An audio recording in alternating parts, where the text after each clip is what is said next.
You might remember a trust fall from some terrible team bonding session. But how about a trust leap? A trust leap is something that you're asking anyone going through change to do, whether you realize that or not. And what's more, everybody's trust leap is different. Some are longer, some are higher, and that realization changes everything. In today's Change Signal episode, we're talking to Rachel Botsman, the world's most known trust expert, who has defined trust as a confident relationship with the unknown. That's a real break from the way trust is normally defined, and it's brilliant. You're going to discover why resistance can in fact be an extraordinary source of energy, and why you must change or change communication to talk to different people who have different trust leaps to make. This is a brilliant conversation, and I think it's going to uncover new insights into one of the really unspoken superpowers of great change leadership. I'm Michael Bungay Stanier. This is Change Signal, the podcast where we cut through the blather and the BS and the noise to find the good stuff that works in change, transformation, and growth.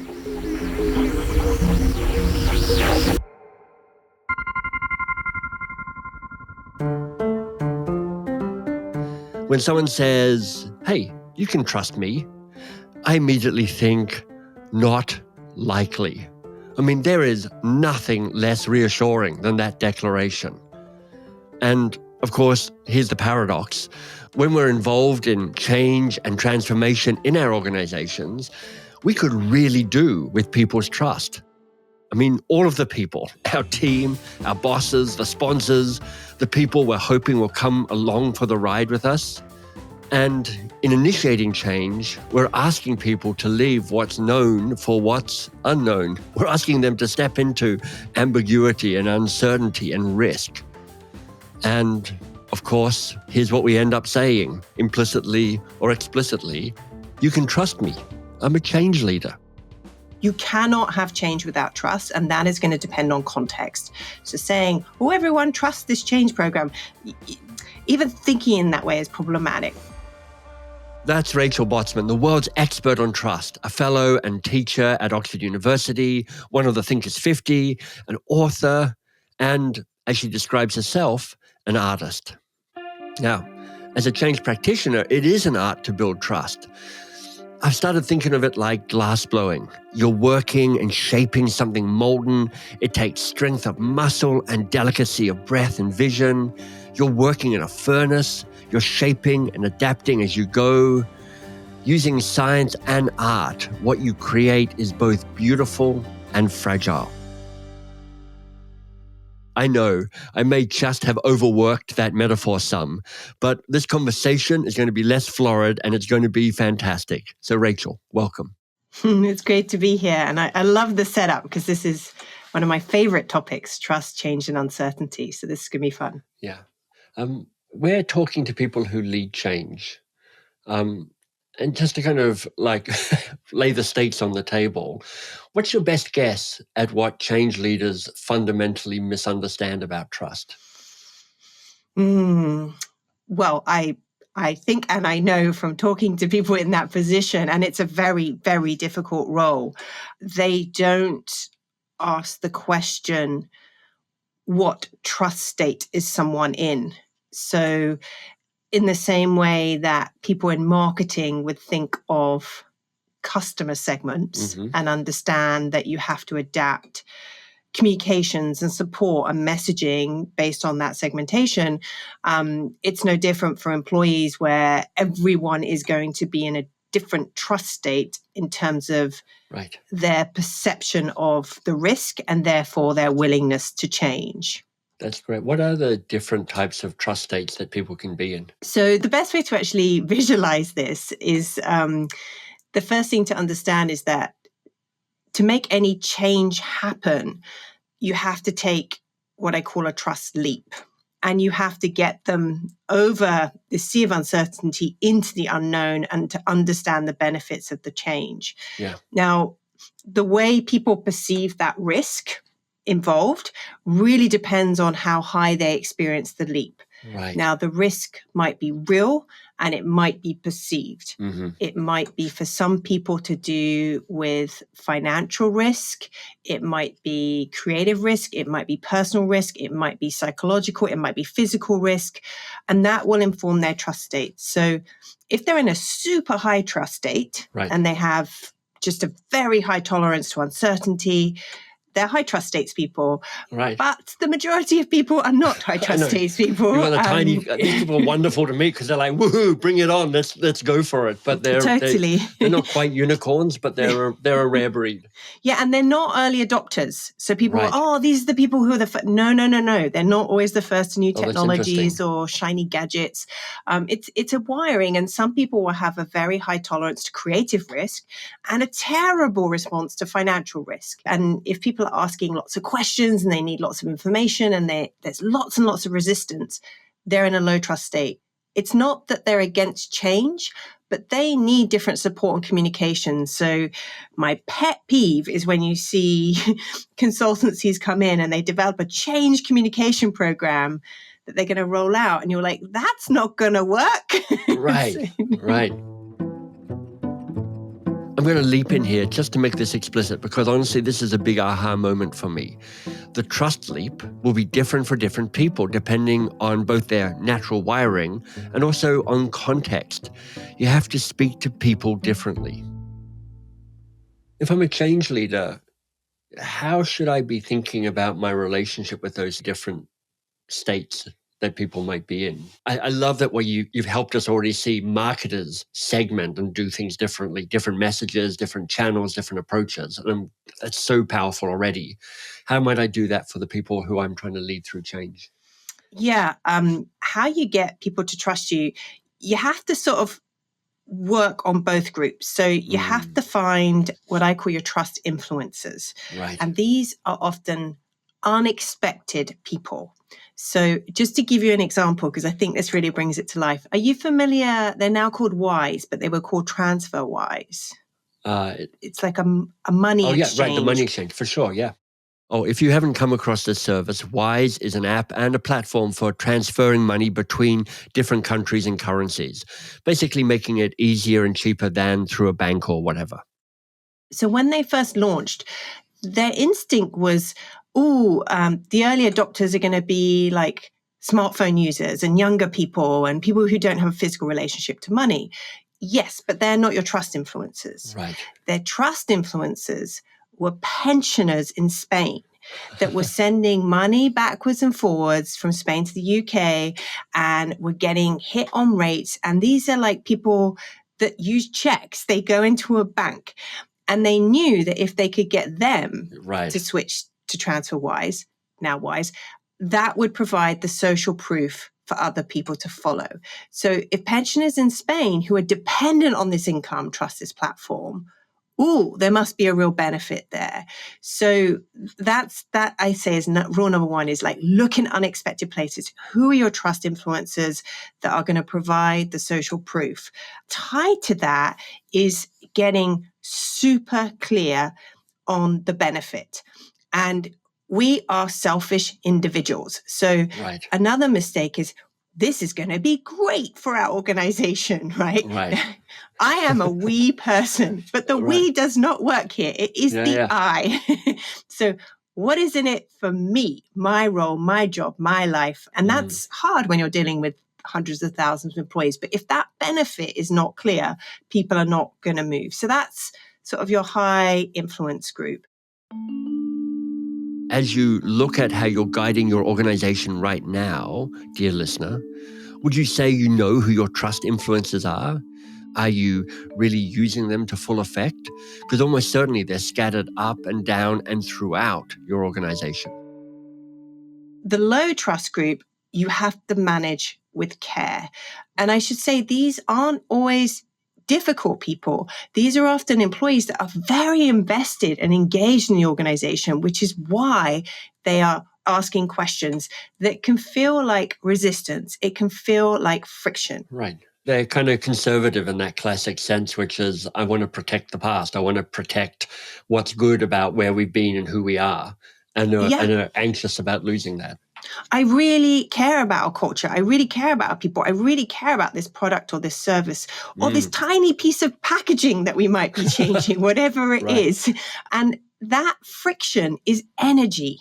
We have to remember that. That's not like defensive or disengagement or disenchanted. That is someone saying, I really care that we do this right. And so how you create the right forums and space to genuinely listen to people's concerns before you get to that stage of benefits. And it's another sort of term I use, which is understanding what is the trust barrier in the way. And I guarantee what you think is the trust barrier as the leader is completely different from what surfaces. And I find that disconnect really, or that gap really fascinating. Have you seen a pattern between what the kind of the generator of the change might think is the barrier and what ends up being the real barrier for people? Is there a kind of pattern to that? Oh, that's another good question. So leaders often think the barrier is skills and technology. Yeah. They just don't understand how the system works, or they're scared it's going to take their job away, or it involves doing something differently. And it can be those things, but those things are quite solvable. It's usually far more emotional. It's usually far more to do with basics of human nature, like safety and belonging. Right. And sometimes like just the time frame is a struggle, right? So I haven't seen a change program really work in under 2 years, like where you really see these big organizations turn.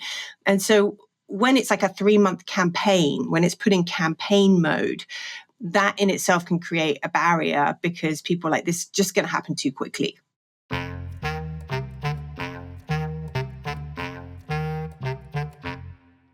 Rachel, the title of your audiobook is How to Trust and Be Trusted. My guess is that often we spend a lot of time going, how do I get people to trust me? And we spend less time around how do I increase my own capacity to trust others. But if you think about this idea of, physician, heal thyself, or, Gandhi, be the change you want to see in the world, I would imagine that part of having people trust you is increasing your own capacity to trust others. How would you coach me on beginning to expand my own capacity to trust others?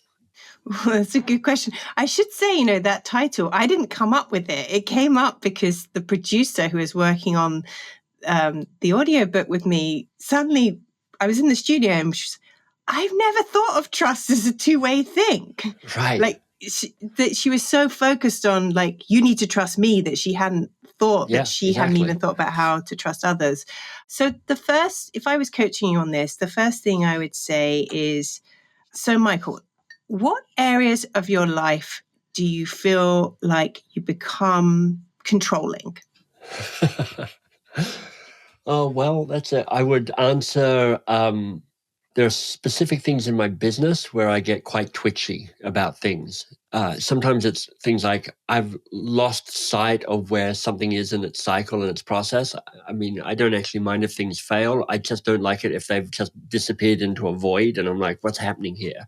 That makes me kind of tense up. Secondly, the way I personally get represented out in the world, like I've got a point of view and I've got a distinctive voice and I've got things that I stand for and things that I don't stand for.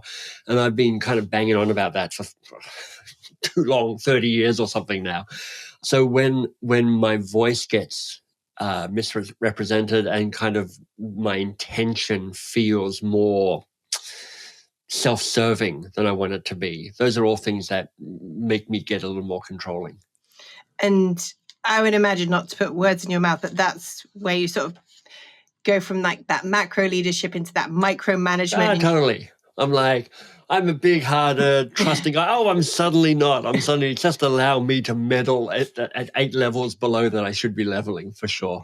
Why did you put that subtitle out? Yeah, exactly. Yeah. So I think, control is a sign of where you find it hard to trust other people. And that can stem from a really good place, because the things you're talking about, your career depends on them, right? So you really care about them. So to let go of those things is really difficult. Now, that is sort of one area where it can be really, really hard to trust. And what I would say around those areas is explaining your intention, explaining your expectations around this. You're probably going to find it hard to change your behavior around those things because they are so close to who you are. Right. There's then like a second area of trust issues that are not productive. Right. And I would say, like, what are the areas in your life where you're just like too busy? Like it's, if you could get rid of that and change time and just let go of it, your life could genuinely change, because they're the people you need to find to trust. They're either missing from your life, or you haven't asked them to do the thing. You haven't placed that thing of value with them. That's interesting. And so it's kind of like separating out those two things, recognizing, like for me, because I'm so obsessed with design, I'm always going to drive my team mad when they use 16 instead of 12-point font, right? Which is ridiculous, but they know that about me, right? Right. How things look when they go out is very important to me. Right, exactly. But I've recognized, like, financial operations, stuff like that. I had to find someone. I had to trust them. I had to let that go, even like in my life, right? So I think it's really going, where is space and time a problem? Because I am not trusting someone, either because I don't know how to, or because I haven't found the right person. Yeah. I notice in my exchange with you leading up to this podcast, I didn't have any exchange with you leading up to the podcast. Your assistant or I'm not sure what title you'd give them, managed all of that correspondence. Relationship manager, actually. Perfect. She's, Yeah. And I'm just in that process myself of having Claudine take over my email, because I've just noticed how it gets in the way of my artisanal life of trying to create. I'm like, oh, look, when in doubt, just waste my life in an inbox. But it's taken us quite a long time to get to that place where she's now running my inbox. We're still not quite there, but we're getting there. We're getting really close. And it's been a much longer, harder experience than I thought it would be, because technically it's straightforward, but emotionally it's quite hard. It's quite hard, and that is a trust exercise. So this might actually be helpful to share, because I think you can apply it to different situations. So first of all, the person you're mentioning, I've worked with for a long time, 6 years. Yeah. We did change her title for that reason. Like she is not an executive assistant. She is managing relations on my behalf. Right. She doesn't CC me. Right. That's the act of trust, because the way I define trust is it's a confident relationship with the unknown. So if you're in the loop of everything, you're not trusting. If I don't see how those emails go out, I'm not looking at them going, I would have said that slightly differently, right? Do you know what I mean? Which is what I would do. And it's also having the trust that if she's not sure how to handle something, she will flag it and we will talk it through. Right. We have a process at the end of the day. We do not ping each other during the day. She summarizes everything in one email that has come in, with all the context and the links. And then it's like, action this, FYI this. So it doesn't feel like that to you. Right. But I am actually very aware of all the conversations you've had, even though I'm not the one replying. So these things, trust often depends on very, very good systems. Right. Not just relationships. Like that's what enables you to let go, is having the system in place where you don't have to hold on so tightly. And of course, I do hope you'll tune into future podcast episodes to hear updates of my own personal journey of building systems, getting out of email, and even further, more deeply trusting Claudine. That's a wonderful definition, a confident relationship with the unknown. Can you tease that apart for us? Yeah, it took me a very long time to come up with that, because it feels like it's simplicity on the other side of complexity, where you're like, oh, that explains it. But my goodness, I can just feel the amount of work to craft that in such an elegant way. Thank you. Yeah, and there's a tension in it, right? Like there's a tension in that definition. And the reason why it was so hard was because, trust is something that's been studied now for over 60 years.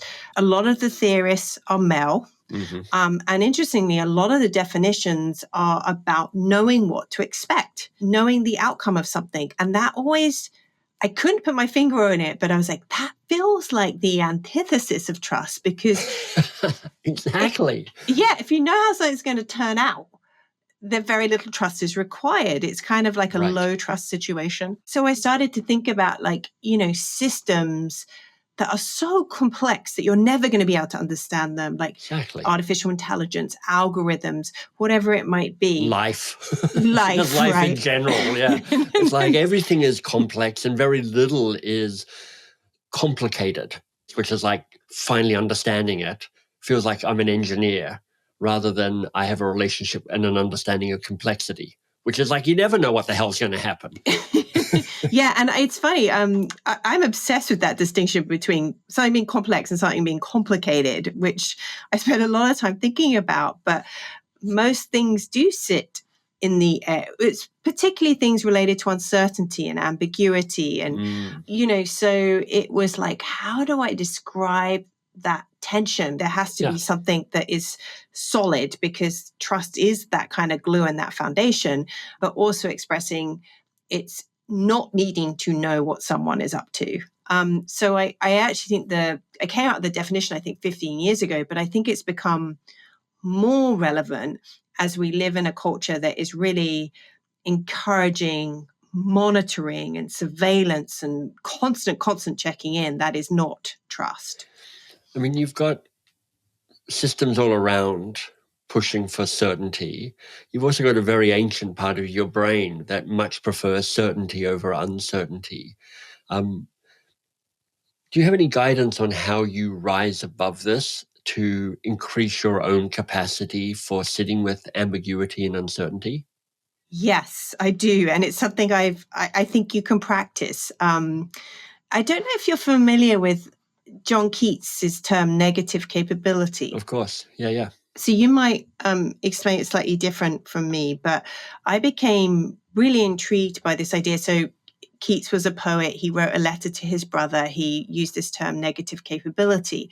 And I thought it was so interesting. Again, it's a tension word, because so much of our life, this ties to uncertainty, by the way, it's tied to positive capabilities, right? Like from a very young age, it's like doing and skills and competence and grades and results and getting things done. And what Keats was saying is that the greatest minds in science and the arts, they have high negative capability. They have this incredibly high tolerance to uncertainty. Mm-hmm. And this struck me as really interesting. And I started digging into it, and I found that capability, the root word of that is capex. And capex means space. Oh, great. Like container, to hold space. And so this, I think, is like really beautiful to visualize. Like imagine like a container that is really, really small because it can't hold the uncertainty, and the negative capability is someone who can expand that space. Right.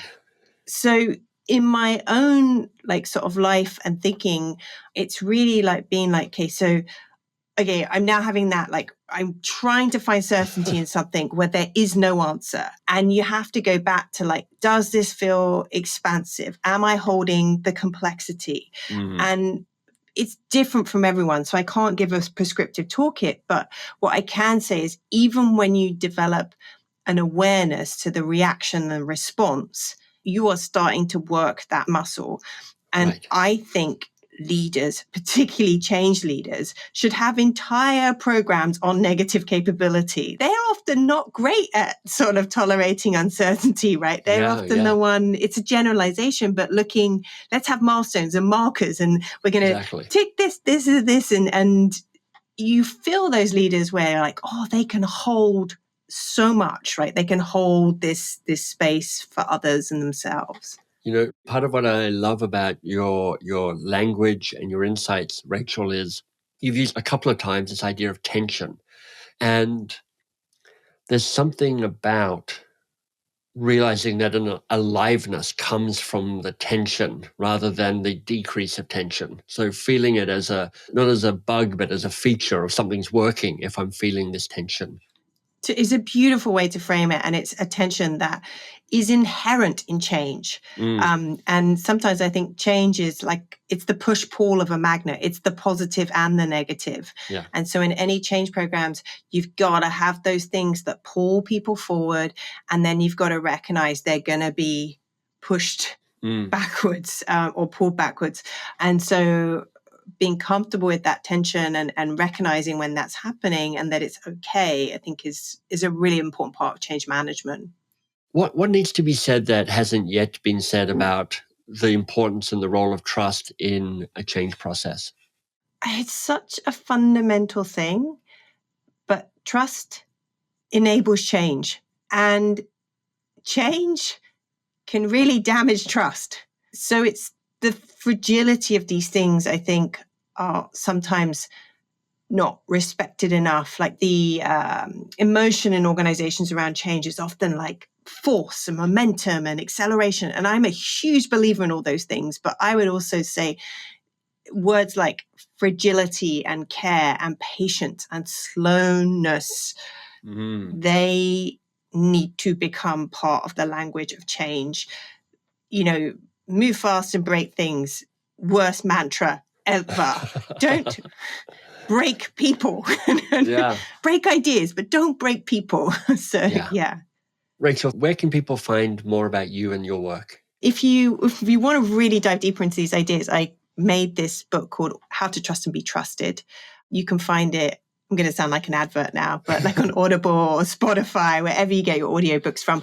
It's intentionally written in audio because I know how to express these ideas through my voice and to teach people. So it's an experience. It's also something you can give to your employees and they can listen on the way to work, and you'll see they'll start to develop a common language. So that's really important. And then if you want to sign up for my newsletter, which is called Rethink, the easiest way is just go to rachelbotsman.com. Rachel, thank you. Pleasure. So 3 things I want to link together from this absolutely delightful conversation. First, Keats's idea of negative capability. In a letter to his brother, he called it, here's the quote, being in uncertainties, mysteries, doubts, without any irritable reaching after fact and reason. So second, let me tie to that, loosely and with translucent silk, Rachel's definition of trust. Here it is, a confident relationship with the unknown. I love this because it immediately moves trust away from a vague jazz-handing sort of thing to something I can actually deeply understand. This is what it means. And finally, I want to link an idea of my own about what it means to have humility. Humility can be a slippery word. So I don't mean diminishing yourself, kind of beating yourself up, oh, I'm no good. And nor do I mean it in the humble brag sort of way, which, as far as I can tell, to be honest around this, it feels like that's the opposite of humble. Humility for me means having your feet on the ground. It literally has the same word origins as humus, that dark, rich soil. So I think of humility meaning you are clear and comfortable about your strengths and your weaknesses. You are grounded in your own capabilities. And in that groundedness, in that moment of steadiness, you're best able to trust. And of course, I trust you're enjoying the pod. Please do give it some love if you haven't already. I do want this to be people's favorite podcast about change, transformation, and growth. And for that to be true, people need to find it. If this episode in particular spoke to you, please recommend it to a friend or perhaps mention it on LinkedIn. And if you do, tag me. And of course, you'll find a weekly newsletter from me at thechangesignal.com. It's short, it's practical, it's helpful. Thanks for being here. I'm glad you're with us.